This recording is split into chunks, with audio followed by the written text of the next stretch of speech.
Khyber medical university Peshawar की public health reference laboratory की बंदिश का खतरा टल चुका है। निगरान हुकूमत की हिदायत पर महकमे खजाना ग्रांट इन एड तहत कर दी जाएगी, जबकि इस पर रजामंद हो गए हैं। महकमे खजाना ने 34.164 मिलियन रुपए का इजाफी फंड जारी करने की मंजूरी दे दी है। मजीद जानते हैं पेशावर से हमारे नुमाइंदे फयाज खान से। जी फयाज, क्या तफसीलात हैं?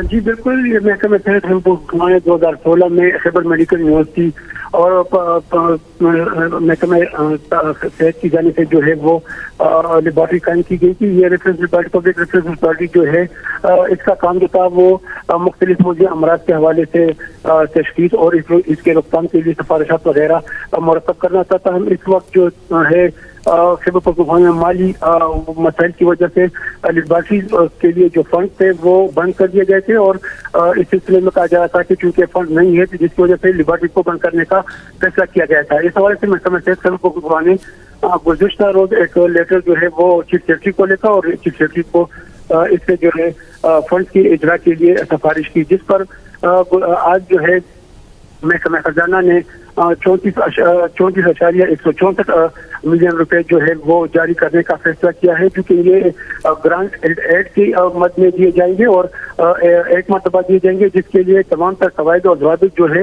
वो लागू करने की हिदायत की गई है, जिसकी वजह से मौजूदा वक्त में जो है वो लेबॉर्ट्री की बंदिश का खतरा जो है वो टल गया है। जी, अपडेट करने के लिए शुक्रिया।